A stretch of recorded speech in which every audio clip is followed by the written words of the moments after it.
I want to see continue that level of just rampant aggression, because I think if you sit in the laning phase against Avant Garde, against Legacy, you have some risk of Tallywhacker and Choo Choo's taking over the game. Yeah, I have to agree, but we are to champs. Let's see for game one. It's the best of 5, remember. Legacy have been here on a stage this big before in a best of 5. Avant Garde have not, though, and that may be the difference here being experienced. But the bands on the left-hand side, AV did win the toss and choose to be the blue side. They are Rengar, Syndra, and Tristana, and Rise, Twisted Fate, the first 2 bands for Legacy. So now I want to know, are they going to give Choo Choo's his Zed? Because Chiefs would not let him get it the entire time. And Ejim actually losing his own Thresh, I'm a little bit surprised to see players banning their own champions, but no, it seems like Nada cares more about Janna than denying Choo Choo's his Zed and denying Cardred Illusion or something. I want to see how well Nada can carry them if he's really given the first pick here. Yeah, I like the Tristana respect ban here as well from Avant. Clearly seeing Cardred Trist yesterday. Yeah. And Thresh's respect to Nada, I have to think as well, and you're kind of hovering over the Zed now. Kenzie does play Zed, so they could have picked it. There is a great Zed player in his own right, but Choo Choo's, I think if he wins this tournament, quite possibly the undisputed best mid laner in the region. He's looked so good this tournament. Exactly. He crushed Swiffer pretty much all 3 games yesterday. He's going to show up now, and it is going to be the Zed locked in here for Choo Choo's. Now, Kha'Zix also prioritized what feels like here in Oceania.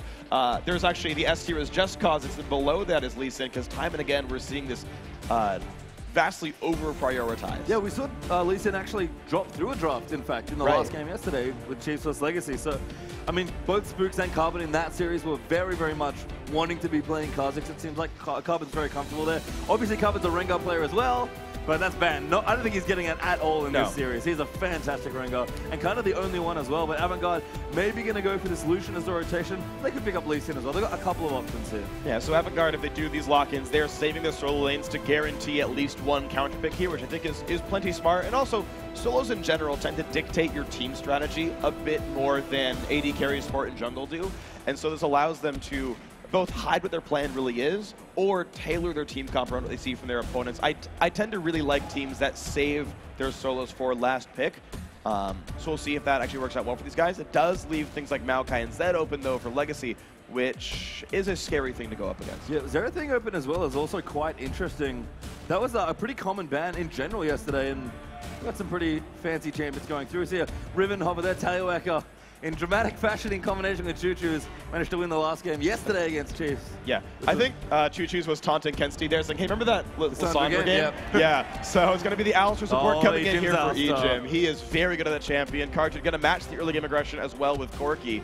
And we're going to leave Legacy's top lane for a counter pick here, and Tallywhacker, judging by how well he crushed with Riven against Rumble in Game 3 against Chiefs, I think letting him get more of the same is a very good thing for Legacy. Yeah, I'm kind of curious if Avant do want to go for Xerath here. They've got plenty of options, as you said. They've left both their solo laners untouched here in terms of draft, so they probably want to pick safe. Looks like top lane's actually going to get last pick here. So respect to Tallywhacker. He's actually getting the freedom to counter pick now. Yeah, and I like that because he's got a wide champion pool. If you're not a standard meta top laner where you only play Maokai, Ryze, and last patch Alistar, this lets you say, well, no, I know Riven, I know Gnar, I know Nidalee, I know all these counter picks as well. Give me the freedom to do this, and I will crush my lane. And he's been doing so. Yeah, and I think that's actually a great point in that both the solo laners for Legacy have super deep champion pools. Oh, man. They pretty much play every champion that's common, and some that are uncommon as well. So we're going to see Mundo's actually been locked in there, very safe standard. Porky loves his Mundo, and Ari, another very safe blind pick champion. Okay, I think this makes sense a bit for Avant Garde. I think Ari does match up pretty well against Zed. She's also a pretty happy Zhonya's buyer, so she can hold up in the matchup, make plays just as well as Zed does, and actually holds up in lane quite nicely, so that's fine. The Mundo, I think, works as a blind pick as well as in the Avant Garde lineup in general, because they're trying to rely on their bot lane. Just get something beefy, something where you can't really fail on Mundo. It doesn't really matter how hard you lose lane, you're still pretty useful. And so this allows the rest of these solos to just hold up and say, okay guys, we're gonna set up for Veritas and Nada, let's go. Yeah, and I think for Legacy, I like this bottom lane. They're kind of playing into Veritas and Nada, who have shown just to be a very competent bottom lane no matter what. Lucian's Veritas' arguably best champion, especially on this patch where he's still good. Legacy got 10 seconds to decide what they want, but I do like that Ejim is both taking the Alistar in because he needs the playmaker for his team, and that Cardred's willing to fight Veritas in that mid-game spike. It doesn't want to take a late-game carry. Rumble, though, is actually the last pick here, so Tallywhacker will take that up against the Mundo. Okay, this is going to be interesting. So Legacy do lock in Rumble, who does two things that I kind of like. So One is Rumble is one of very few top laners that has what I call backline reach. He can basically deal damage to the enemy AD carry without any real hope of peeling. And because Avant Garde cares so much about their bot lane and they care so much about a Janna ultimate, well, Janna ultimate can't peel Equalizer. You can try to heal through it, but you're going to take that damage kind of regardless. And so he can help Choo-Choo's knock down Veritas. I think it's a very good thing for Legacy because it's, again, the biggest win condition for Avant Garde is Veritas winning. The difficulty, though, is that the bot lane's going to be under so much pressure, I don't know if they can transition into a dragon anyway, and that whole level 6 team fight power that Rumble brings might not get to happen because they can't get out of the lane. Yeah, and that's the thing, it's really the bottom lane where we're going to start this series because Veritas Nada just looks so good. Again, Egypt and Cartridge fine players, but they're picking a relatively safe lane here. Alistar, not a laner really at all. Wants to just get into those fights that you talk about there. Those dragon fights, get into the late game and start making plays. Corki can fight back, and I think both supports are curiously defensive because Thresh is out of the pool and nobody really wants to play like Leona or Annie or anything like that. Yeah, it seems like players are really playing these sort of, they're like 70% defensive, 30% offensive. I'm always surprised by how much pressure I actually am seeing from like the Namis and the Jannas out there. I didn't really think Janna had much of a laning phase, and I was really proven wrong throughout Worlds that she was like only a late game team fighter, but people found ways to do stuff with her. Now, Alistar, of course, we've seen players like Nada, players like Ejim make plays in that one. Alistar is a bit, I think, more aggressive than someone like Janna is, generally speaking, but the flash pulverizer to the backwards headbutts, like, there's not much, for example, a Janna can do about that. She will probably die if she's ever flash pulverized in the laning phase, especially if a jungler comes in to gank this one. So there is room for some very aggressive play here in this lane. We're going to see if it happens. And we actually did see that yesterday. Nada picked Alistar into Janna in their semifinals game against Direwolves and just went absolutely nuts on Alistar. Pretty much just killing poor Jish in the bottom lane on that Janna over and over and over again. So we can be aggressive here, of course. And it's a pretty volatile bottom lane, but we are onto the rift, for game one here. Avant on the left to kick things off, and Legacy on our red side. This is going to be a series. And here we go with the game starting up. Legacy actually being pushed back into their own jungle, an early invade from Avant Garde. They're going to get the ward control. They'll be able to spot pretty much what buff Carbon starts on.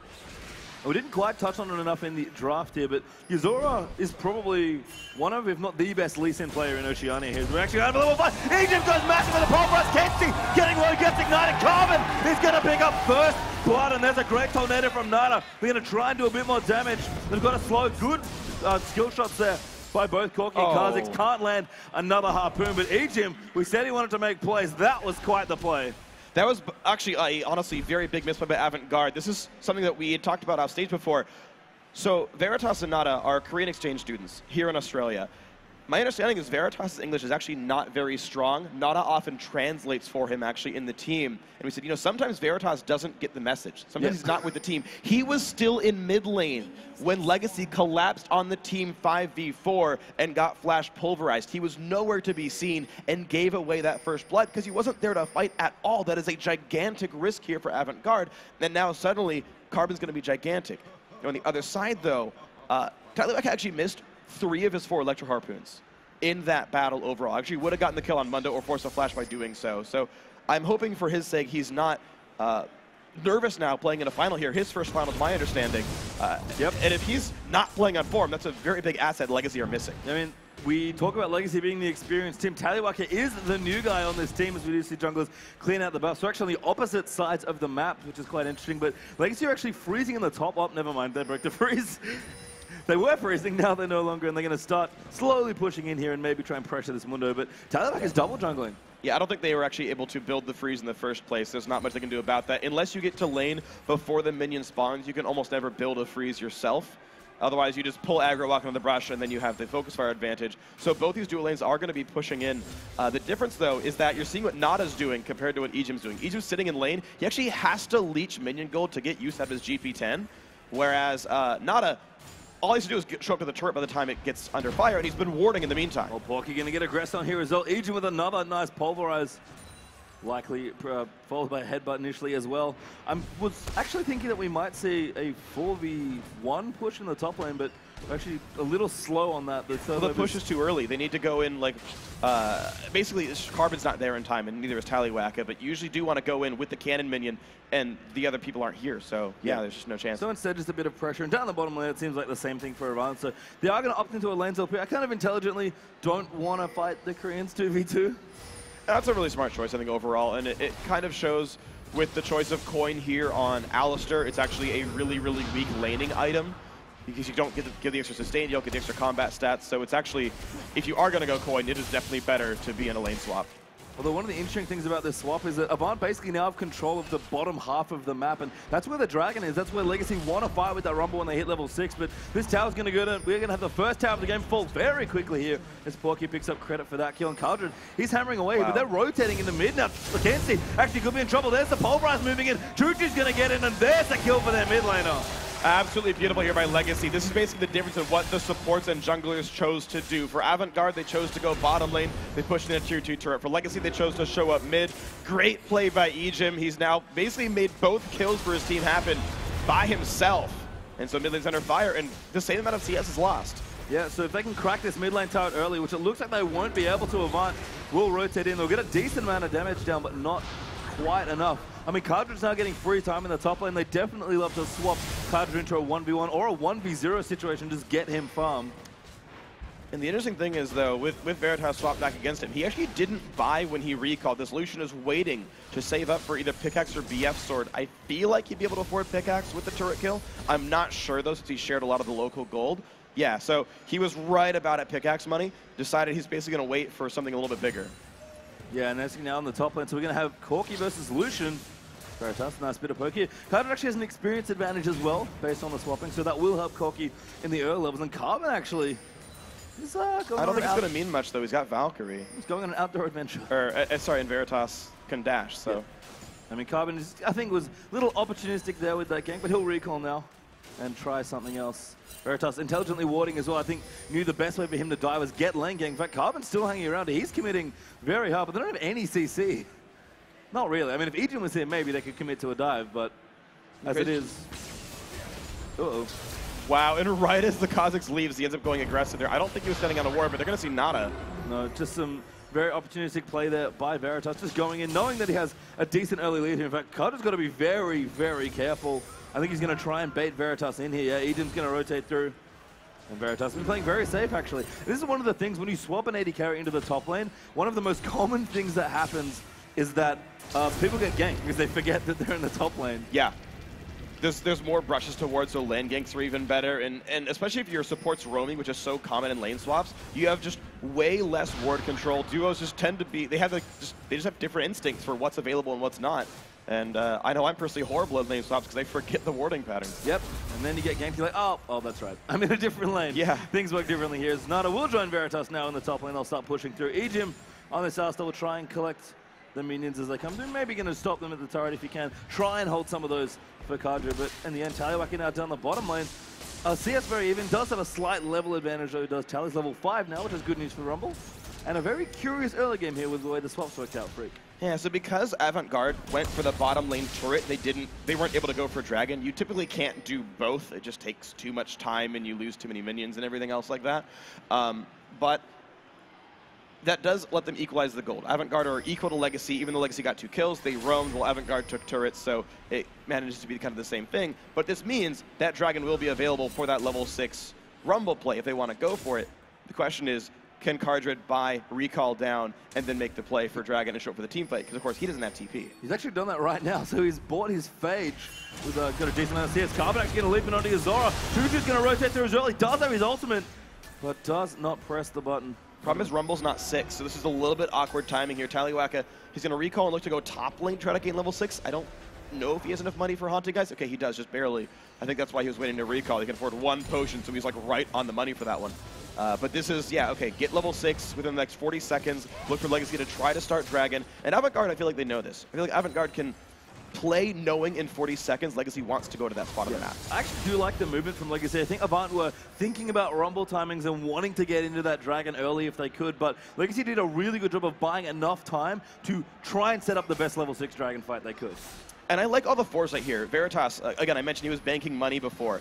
He hit 1,500 gold and then bought the BF sword, so he has the biggest set of items he could possibly get for a Dragon. If he went pickaxe, he'd have pickaxe double longsword, so much weaker than having a BF here. So it's just a much better choice to have saved like that, knowing, well, he doesn't need the stats yet. Yeah, just really, really solid presence of mind. And the Giants bat as well for Mundo, also good, very cost efficient, because every team knows here, there's going to be a fight breaking up fairly soon around this Dragon. I mean, Ejim is quite under level. That's not too bad for Alistar, because he's quite effective without experience or items in general. Coming though does get used by Veritas.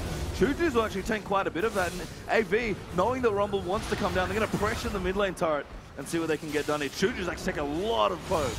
And again, what a charm! Not as good as Ejim, though, just saves his teammate, pops the deadlock, going to Veritas. Choo-Choo's going to go and he gets the kill, but he does go down, and Choo-Choo's just flexing those muscles. He got caught and turned it into a kill. I can't believe that happened, but it certainly did. Very well played the Choo-Choos. That was beautiful. That was so decisive by Ejim as well. Immediately just gets in there, exhaust pulverizes, tries to save his mid laner, and Choo-Choos, we talk about it, their shot calls on Legacy, it's Carbon and Ejim. But Choo-Choos, sometimes he just goes in, and his team always follows him. It's always great when your team knows to follow you up because they trust your decision-making. That was the case right there. Even burn the summoner heal. Veritas actually had taken a turret shot while that happened. But because of all this, by the way, Tallyback is level 6 right now. He's going to be powerful, and they're going to try for this. But Avant Garde can try to defend. Yeah, there's a ward actually. Looks like we are going to have Tally TPing down. There's a ward there that Porky can also TP to, but they don't want to fight for this. He's going to go for the steal! He got the steal! It cost him his life, but that's worth it. Absolutely worth it. Yuzuru tried to flash thinking he could maybe get out with a ward hop afterwards. Not the case, but still beautiful. A Dragon steal is basically a 2,000 gold swing. It's actually worth the risk of a death every single time. The flash pulverize goes in onto Nada. Nada's in a whole host of trouble. Will go down. No, not quite. Yes! There's the last auto for Cardred. Veritas will stay safe. And again, Legacy just playing so aggressive. And you know what we criticized players for yesterday, Freak? Not being aggressive enough. Yeah. And we're seeing it here. This is beautiful by Legacy. Ejim burning his flash for a single kill over and over and over again, and it's working. I still think this player is on form in this tournament, making a name for himself as maybe the best support Oceania, because I am really liking his play right here this weekend. Now, Legacy, it's fortunate they're making these plays, though, because they're losing objectives all the time. They're up in gold only because of kills. Oh, Carbon forced to flash. The Charmer's a little wide, actually. Tally even burns his ultimate. Kenzie going to keep chasing him with the Spirit Rush, but has no one left to chase through. And Avant, no real objectives, frantically pinging that mid tower. And this is good for them. They still have better attack damage on their AD carries. Their pushing is actually quite a bit stronger. They've got more ranged champions as well. So yes, pushing is a good thing for Avant Garde. The objective game is actually pretty good for Avant Garde, as long as they dodge those Rumble ulti team fights. Yeah, Choo-Choo's absence in the mid lane might lose that tower, but he's actually working on the top lane. Porky actually takes quite a bit of damage. That was some adorable mechanics there from Choo's. But that mid tower does go down 2-0 now, in fact. In charge for Avant Garde, gives him a 300 gold lead. And again, it's just so close, trending back and forth. Outer turret's only worth about 650, so you don't have giant swings when these go down. It's a little bit more for the map pressure and individual snowballing. That's really what turrets do for you at this stage of League of Legends. And right now, with the teams being so close to equal, you just have to wait until the team fights, the teams sort of keep panning up. And I think one of the important matchups as this game progresses is actually Choo-Choos versus Kensti. Because I think he's the one player that can handle a Zed split push. And Legacy have so many options. They have the Zed split push, they have the team fights as well because of Rumble. They're pretty good at a lot of things. And so I want to know how many of these advantages Avant Garde can stuff. Ejim level 6 now, so this is a beautiful counter gaming set up though by Avant. Yuzuru actually will find Ejim. The Tally was rotating up as well. Does not have his ultimate back, does Rumble.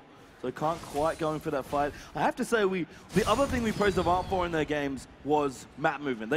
When you play Twisted Fate as a team, and Ken's is a great Twisted Fate player, your team needs to be on the same page. And that's impressive when, oh, Kenzie.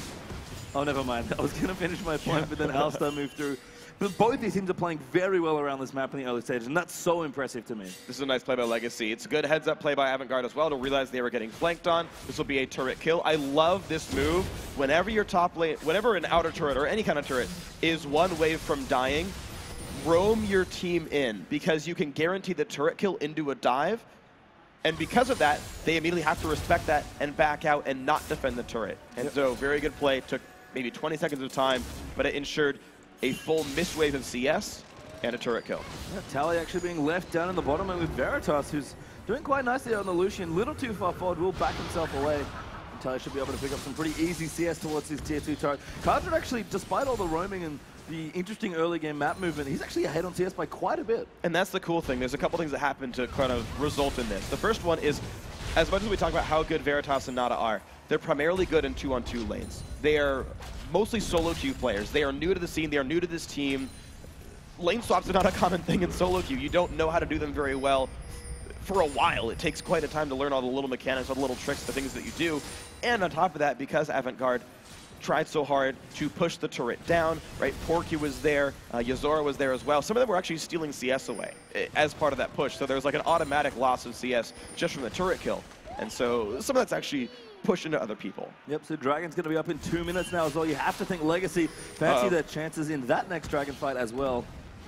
Never mind. Rumble chugging along nicely. Actually, Sorkshoe's finished up, plus an amplifying term. So Taliwaka looking trying to probably hope to finish out Leandri's, not in this time for this Dragon fight, but soon enough so they can start getting some more mid-game fights happening.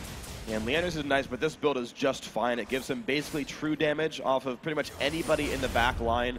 Only Mundo and Lee Sin won't be taking true damage from Rumble's abilities in this fight. So a very scary situation to be in, something you've got to respect. Yep, Chooch is actually finding a lot of friends. I love how he's maneuvering around the map as Zed, just trying to find empty lane farm and pressure other stages of the map. Doesn't quite have the Blade of the Ruin King yet, but he'll be there soon enough. And speaking of power spikes, that Trinity Force is going to make this one hell of a Dragon fight for Legacy. And it looks like he's got it before the Infinity Edge of Veritas. There's a minute for him to catch up. 600 gold is hard to gain in 1 minute, so I don't know if it's possible for Veritas to get this unless he goes top, gets the turret in the first wave, recall, shows up for Dragon. Very unlikely. I don't see it happening. Yeah, just the recall shot walk back part is about 20, 30 seconds. Yeah. So Ejim actually going to set up here as well.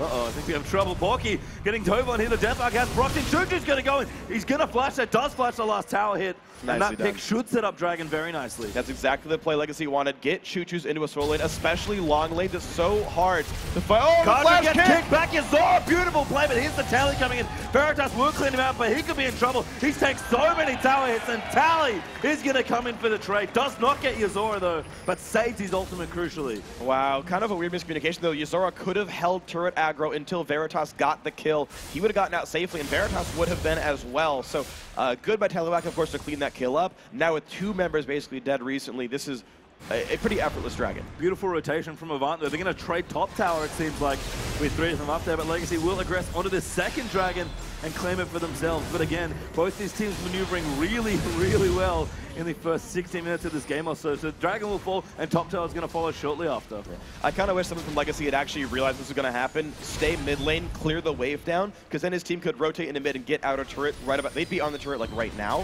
while we have this quirky wave clearing. So if Legacy could have read that play a little bit faster, I think they would have had a bit of a push lead in this case. But still, very smart by both sides. Avant Garde very heads up to go top lane. They had mid pushed in as well, so that a late reaction like this one wouldn't do anything. Very smart on both sides, and we are, again, within 1,000 gold here, a very close game where both teams are playing very smart. Yeah, mid lane is both picking up speed for these teams as well. Deathfire Grasp has been completed for Kenzie Zari, but Choo-Choo's is trucking along. Blade of the Ruin King Brutalizer and a pickaxe just for good measure. Veritas is going to be very, very afraid of this Zed. And you're going to have to be the whole time. It's a 3-in-1. Like, this is why Choo-Choo's Zed was banned all 3 games by Chiefs. Like, Chiefs know better than most how good Choo-Choo's is. He beat them in the last final. They didn't want to repeat some of the same mistakes. Now, Avant Garde here, they banned the Syndra away, seeing that, well, he played it all 3 games, but you're seeing what a Zed can do too. Carbon, mini leaps away. They does get charmed, but thankfully it doesn't cost him his life. Will get chunked down, likely going to return to the jungle if there's any camps. Not quite the Wraith camp up yet, so he'll try and get as much health as he can. Porky down the bottom lane as well with his teleport available is going to pressure down. And again, both these teams have kind of interesting split push options, and they've used them both at different times to great effect. It looks like Choo-Choo's actually might rotate down and try and deal with Mundo. The problem is right now, the split push option for Avant Garde can't deal with the split push option of Legacy. And now that Ruin King's done and Wisp is coming up soon, yeah, it's just a very painful situation. Not to mention level 2 ultimate up for Zed as well. Oh, God. Deathmark just, it gets so much better when you level it up. This is the best single moment for Zed. It can get a little bit better, but it also gets a lot worse pretty soon as Randwoods and Thornmail gets done, and then the Zhonya's Hourglass, which smartly is next for Kensta here. Yeah, and that's actually something I wanted to bring up. So I started to not like Zed very much towards the end of Worlds 3. And the reason is because teams just kind of figured out how Zed works. If you take Exhaust, which they didn't, it's quite good. Oh, sure. The split between conditions very telegraphed. And both Quicksilver Sash and Zonya's, which are on themselves, do a very good job of protecting against him. No, it's very true. And because of the item builds you can go for, super late game Zed is not amazing. You've got to try to play more as a melee AD carry like a Yasuo. Like, I actually want to start seeing Zeds go for an Infinity Edge or something. Oh, ooh, hold on. Oh, man. Getting aggressed on does use his ultimate. The invisibility will keep him alive, but Carbon just is like, that didn't quite work out the way he wanted it to. Yeah, never mind on that one. But yeah, I want to actually start seeing more sort of auto attack centric Zed builds by late game because your spell burst can be dealt with. Oh, shoot! Just goes in, bops around with a shadow. Get aggressed on another as well. The will come in with a death. A beautiful shuriken will get him a kill, but Yuzora's going to take him out. The mid turret though will go down as well. And McKenzie going to jump in with a Spirit Rush. Carbon in a whole host of trouble, still alive. Somehow does get ignited down though. And Kenzie now going to run back in. Kadra gets TFT'd and charmed what to a the charm. face. And beautiful cleanup by Avant. Wow, to go back into a 3 versus 4 is pretty brave, but my God, did it work out. That is a fight that was won by Avant Garde despite losing that mid-turret. And a bit of an ambitious ultimate by Tally there as well. Couldn't quite clean out anyone else. In fact, Blue Buff's going to be donated over to Kenzie here as well, so nice movement overall for Avant. This is very good. I mean, movement overall is so good for these guys. That they are always taking objectives after the battles. We have a replay if we can pull that one up here, but this is going to be maybe a buff, but I'm not sure. I'm just kind of warding out, going to move through, but we do have a replay, I believe, so should be able to pull them up momentarily. There we go. All right, so the start of this dive is great. Choo-Choo's making a lot of very, very good plays, but he's holding turret aggro basically the entire time. And it just takes so much damage. It's a great kick Q. And at this point, it's the 3v4 re-engage, which is absolutely crazy, but it works so well. Ignite, the stun from Alistar just doesn't mean enough. Oh, it's actually Rumble being late. It was a 3v3. I missed that part of it. But the jump into Charm, because Kadra could have one-shot him with an R auto attack. Yeah, and that was the thing where EGM actually made a really nice play locking up Kenzie on Alistar, but Kadra just didn't quite have the damage to blow him up in one combo, and he managed to Spirit Rush out from under the Pulverize once it finished, and yeah, that turned quite nicely for Avant. So the gold evening Veritas though, getting a jumped on Choo-Choo's. See ya, mate! Cool guys, do not look at explosions. Choo-Choo's is 6-2 right here, and I was talking about how item builds can deal with it, but 20 minutes in, nothing can really handle Zed. You even saw him solo Mundo earlier. Whoa, oh man! Gonna get exploded. Kenzie with it. EGM double Pulverize locks them up. Are you kidding me? Absolutely beautiful save in his team. 2 more kills picked up.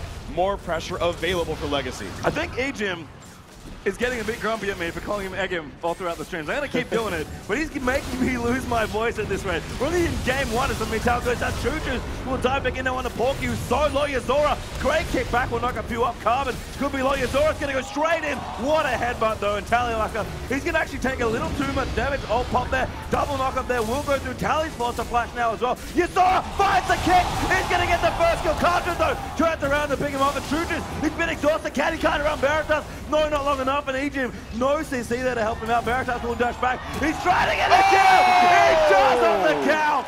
Battle Cattle cleans it out. He's going to keep running. Porky misses the first briefcase. 2 dodges so far. Randuin's there as well.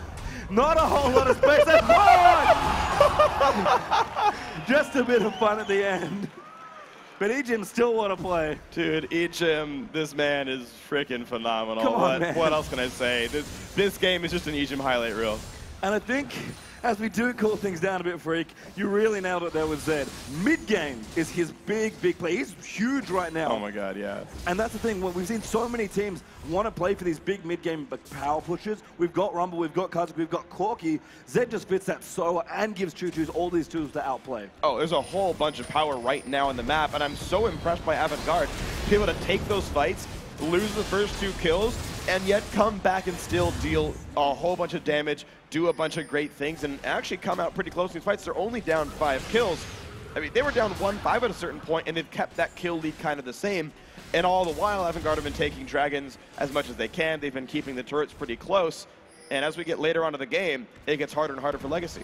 Yeah, and the gold lead right now, decent for Legacy at 22.5 minutes. 3,500 gold is there currently, which is okay, but nothing really to write home about. We do have items we picked up across the board. Zonya is now finished, but Deli, he skipped his Leandrews for now and just wanted that power immediately. We've got a Zonya's almost completed for Kenzie as well. Infinity Edge plus the Static Shiv almost done as well for Veritas, and BF Sword plus Trinity Force there for Corgi. So some good items across the board. AV, as you said, definitely keeping up. I mean, Corki is definitely ahead, and will probably stay ahead for quite some time. I think Lucian is a slightly better late game just because Corki's build is a little bit awkward as far as late game multipliers go, but I don't know if we're going to have a 45-minute game where that necessarily matters. So Cardred's going to be better than Veritas for a while, and honestly, Choo-Choo's going to stay better than Kensti for a while. It's still 700 gold till the Zhonya's comes in, and a long time until QSS comes in. Yeah. So Choo-Choo's will remain very useful. And I still feel like the game is in Legacy's hands, but they've got to keep making the moves, though. And Legacy, as you said, do not want this game to go any longer than it has to. I think 30, 35 minutes is probably where they want to wrap it up, depending on how far ahead they are. That's when it starts to tip back. Yep. So they're going to have to be careful here. But this is what you want to do. As Zed Chomp does land on the tally, but Kensti will not follow through. Just kind of pop the Foxfire. Porky kind of defending the bottom lane. Look at this roam actually down towards the bottom. They're going to come in. Looks like Zed's going to dive in on the bottom. Yeah, Porky. He's the whole host of trouble. Gets deadlocked up. Carbon going to pick up that last hit. And once again, the roam squad of Legacy. Oh, that Electro Harpoon was so close. And this should be a turret, too. They're only missing a single ultimate, and that's the Zed ulti. That is fine. Equalizer plus all the just AoE setup they have, even just a headbutt pulverize combo, is enough here. There is some wave clear. Like, Avant Garde do have some defensive tools, but Nada needs a pretty much perfect monsoon to keep his team alive if they really try to defend this turret. And I actually love the Talisman of Ascension that Ejim's rushed quite quickly here in this game. It just kind of exemplifies what their team want to be doing in this game. Yes. Just go in all the time in the mid-game and win that way. Okay, this is the wave. This is the last wave they have. It's Cannon Wave as well, but Mundo's coming in soon. Gonna do some harassment in the backlines. You can see all that poke going in. The wave clear is so strong. This turret's down to 1/3 at this point. That was incredibly creative by Choo-Choo's, I have to say. Moving his Zed around the back and using his shadow to poke in with the shurikens, kind of coupling in with the Corki poke. Reset here from Nada with the ultimate, gonna heal everyone up. That's very smart usage. And Porky is back now as well with the team throwing out cleavers. So Legacy are going to try and get this turret. They may commit to a dive with the Alistar. I don't really love out-of-combat Janna ultis because the full heal only takes 3 seconds. You can usually get that during a fight anyway. I think you really want the knockback for an Alistar. Kensti goes in, doesn't find it. Yeah, Carbon's actually low. Tallywhacker will pop the equalizer. AB are also quite low. And a lot of poke being traded. There actually moves both teams off the tier 2 turret.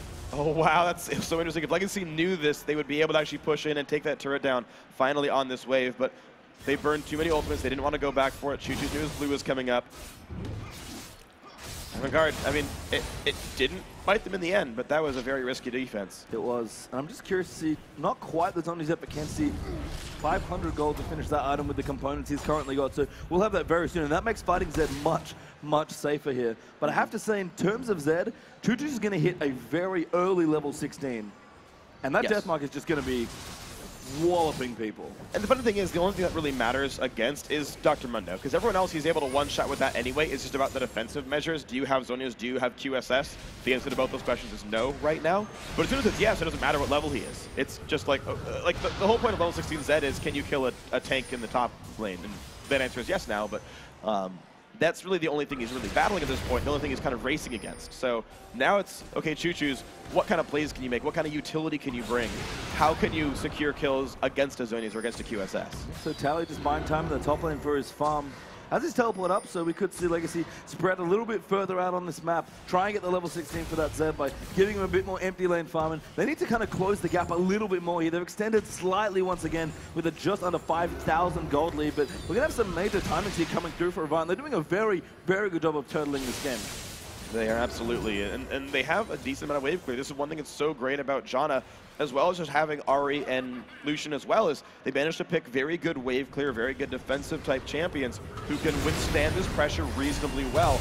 I still think the Corki pick is very good. The poke is obviously working. The Carbon poke, the Choo-Choo's poke, those are all very good.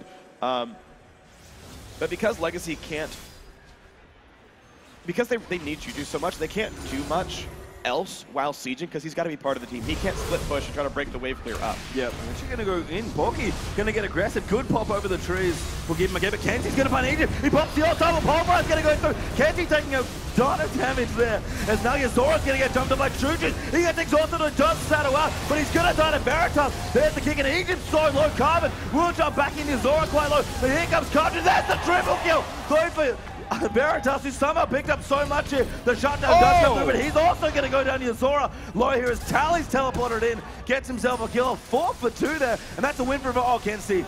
If he hadn't overheated, that could have been a chase there, but the scrap shield gave him a little bit too much heat. He couldn't put the flame spitter on. Actually a -2 fight for Legacy, despite getting what I thought was a great initial pick. Kensty's been able to maneuver out of these fights so very well, didn't even have to use his Zonias. Veritas survived the death mark for a good long time. Very fortunate by Avant Garde, but of course, that's good play by them to make that happen. Yeah, a key exhaust by Nada there onto Choo-Choo's as well. I think he might have made a minor mistake jumping on his Zora. I know he knows he can delete people and wanted to go in, but it just could have saved it. The other thing as well, Kadra just got his Infinity Edge. I wish he had had that in that fight, because that would have been so much more damage for that Koki. Yeah, I wonder if that would have been the better play to just wait around a little bit longer and finish some item spikes there. As it is, Cartridge played the fight quite well, came very close to killing some champions and playing cleanup at the end there. But you saw what Porky was able to do despite being picked on by Zed a few times earlier on. He's still scaled up, still has that tank Mundo, and he's one of the guys that forced Cartridge out of the fight for a while. Yeah, Legacy, though, going to commit to this Dragon. Talizol is almost back up the Azora. Will get knocked up. No steal this time. Good headbutt back in. Actually pops a death mark on him as well. They're going to try and pick him off. He does go down to Choo-Choo's, but now Porky coming in as Kensty's also run through. He takes a crap ton of damage over What an equalizer. Who's diving all the way back in. Beautiful knock from Egypt. Legacy, they've done it. 5-0. Triple kill for Choo-Choo's. Absolutely amazing. The Tallywhacker Rumble ults are on point. They have been all weekend. They were right there. Beautiful stuff by Legacy. And Baron here, the choice for Legacy. I like this choice. Not really enough waves to get those deeper turrets down towards the tier 2. So Lo takes the biggest worm off the map here, as Baron's going to fall swiftly to all this damage. And Legacy, big lead now, in fact. We've jumped to 9,000 gold ahead. Jeez, Legacy, I thought it was going to start slowing down for them as we got later into the game, but they've managed to speed it up.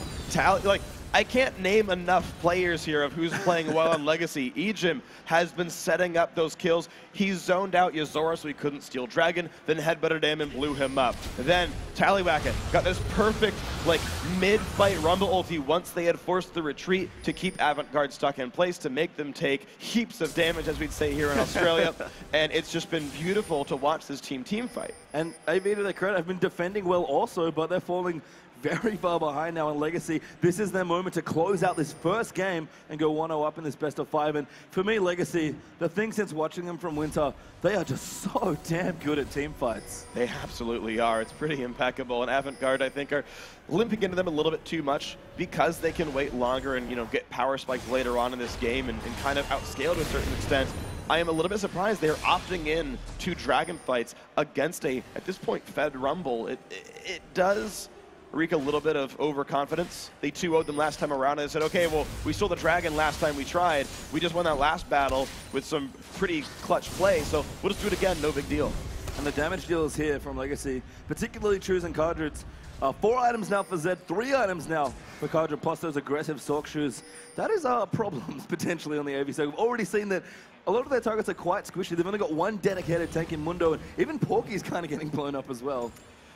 Yeah, it does make life fairly difficult, and again, it's because the Zed is so big and Corky is actually pretty massive as well.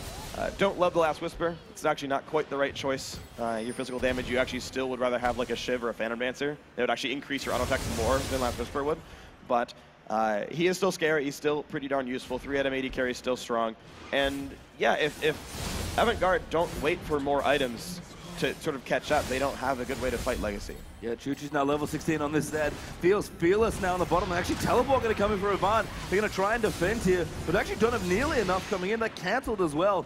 Bit of miscommunication, I have to feel. Porky, that was a 3v4 even with him teleporting in. Choo-Choo's pop his Ghost Blade down the bottom. Did take out the tier 2 turret. It's actually done quite a lot of damage to the inhib turret as well. And Legacy, beautiful 4-1 here. So this is pretty nice for them. The bot lane push is going to work pretty well. Choo-Choo's can actually one-shot Porky if he lets him in. Got to be a little bit careful about it, but generally speaking, it's a fairly safe dive to go for. He can also kind of walk in, clear the minion waves, and just go for the turret itself, and that works just fine. You're seeing the attempted defense by Avant Garde, but without Zed, this is actually a pretty difficult fight. Oh my goodness. There's the one-shot. Choo-Choo's. Yuzora actually going to... He could win this. Fancy his chances. He's going to go in. Choo-Choo's can't outplay. Pops the Living Shadow. Uses the Shurikens. Misses Good the dodge. E. That's crucial. Great kick there from Yuzora. And beautiful outplay. Carbon, though, did kill Kensty's Ari, where so many members of Legacy are low. Oh! Good back for Egypt. Carbon with a double kill. Picks up Lucian. Wow, Egypt isolated somebody for Carbon. This could be a very easy battle. Once again, triple kill for Carbon, leaps his way out. Stylish Kazakhs that he is. That'll be an inhibitor. Now is on a 4-for-1 trade. Choo-Choo might have died, but he drew so many members of Avant out of that base. Absolutely worth it. And the choice to dive by Legacy, saying, guys, we got Baron buff. I trust we can do it. They were right about this one. This is going to be 2 inhibs. Yeah, they are going to go for the second as well. Cardred will actually take the tower, but that's fine to him right now. Gets a little low, does not commit. In fact, to the next game, despite Porky being the only member up, but they really respected the home guard buys there. They could have tried to all in the inhibitors, but it would have allowed a 3v4 with potentially home guards to defend. So risk-averse style, can't blame them for that one. I think it's okay. I might have all in for it, but I might have died, so you never know. But it's fine, right? Like, Legacy made an okay choice there.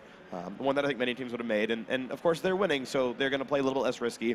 Push again a bit later, not a big problem. And this is the thing. So many Oceanic teams seem very good at closing out games once they're ahead. But enough teams don't feel like yesterday especially, they got ahead early enough. And we got some really wonky games almost where we get some kind of late mid games and we just have to get into very odd team fight situations where when one big team fight, we saw that in the last game with Chiefs vs Legacy, we'll just decide the game instantly despite both teams playing well. So Legacy, I like that they're slowing down now that the game is pretty much confirmed at this point. Yeah, I do think, the more I think about it, it was the right choice. Oh, Choo-Choo, goodbye. Goodbye. See ya, buddy. Yeah. Choo-Choo's just styling at this point. 11, 5, and 7 on this Zed.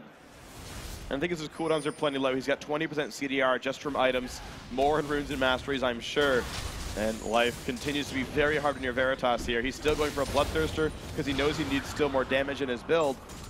Problem is, he's nowhere even close to Quicksilver Sash. And that's exactly what I wanted to bring up. He knows he needs to do more for his team and be a bigger damage dealer, but he also needs a QSS because he's just getting destroyed by this Zed. Carbon actually going to jump in now as well. Kenzie, get a nice kick actually from his Zora. The Geo that will pop through. Porky now going to take up quite a bit of damage. They're going to try and protect Carbon. Can they go through? Drew's now running through and going to do the damage he can. They will take out the inhibitor. Everyone quite low. Kenzie though is going to get turned around. Almost tries to exhaust.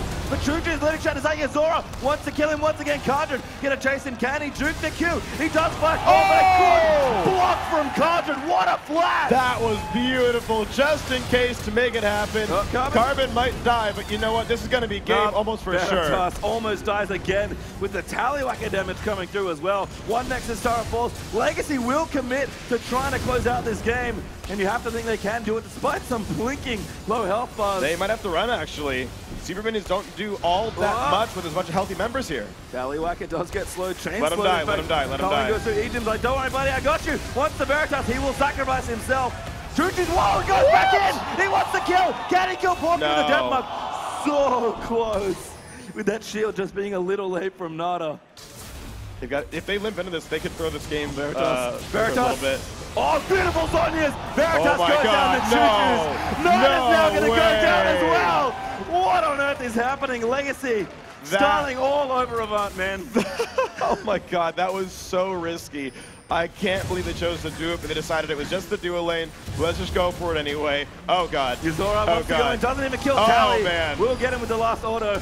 They're going to do some damage. What? Goodbye, Yuzora. Yeah. He got demolished. Well, he killed Tallywhacker, so that was cool. Sure. He got a kill. I mean, Freak, you know what? It's game one. They're down quite a lot of gold in a best of 5 of the Oceanic Regional Final. I bet he typed Worth in all chat. Yeah, I mean, look, you just doubled the number of deaths by Tallywhacker. How else are you going to put a player on tilt and doubling his deaths in a 1v4? I bet he's crying in the base right now, Freak, as Kenzie will try and get his own blue buff. Haven't really been able to move out of the base for quite a while, as this gold lead is absurd. Almost 20,000 gold ahead. The second Baron looks like that will be the marker for Legacy to clean up this game, but just so far ahead. Double the kills there, 30-15, 10-3 in turrets, and all the advantage you could ever want kicking off a game 5, a best of 5 series. Oh man, a very brawly game. Some good map movement by Avant Garde overall, but Legacy just kept finding the plays. Choo-Choo's and Ejim. Oh, Veritas. I see you in the jungle, buddy, on the mini-map. I'm sorry. Goodbye. Yeah, you can't be alone as an AD carry when there's a Zed running around the map. This is not an option anymore. At this point, I mean, Legacy can walk it in. There's not much else to do in this game. They have earned this victory very well. They've earned the easy victory lap as they walk forward. Carbon can't be too afraid. Does actually get punted back in. Good on his Carbon. Wants to dive back in, but the equalizer on top of him. Yep. That was quite rude by Tallywhacker, sending a message there to Avant. And Chooches will close him from the bottom lane as well. He's just hanging out, doing his own thing in the bottom side of the map. But the next Nexus turret will fall down. Tally's going to get that turret. They're diving in for a few more kills, trying to pad those scorelines. Carbon picks up another one for himself. Nana maybe doesn't want to go, but the first Nexus will fall here in game 1. And Legacy, in commanding fashion, take the first game. Absolutely commanding. They are defending their regional championship title. They are 1-0 up in the finals now, and they could cement themselves as the best team in the region here. 2 more games for them, and they do it. And what a way to get some revenge from Auckland as well. Oh, yeah. They were not happy at all with their performance after that 2-0. And it was a pretty convincing 2-0 as well. Game 1 was quite close, but game 2 they just seemed defeated and couldn't get anything done. Talk about momentum in best of 5 series especially. That is a good start. I mean, for Legacy. Oh, God, yes. You just took down Chiefs yesterday. You're now up 1-0 against a team that used to 2-0 you. And it's weird. It's hard to learn lessons when you win.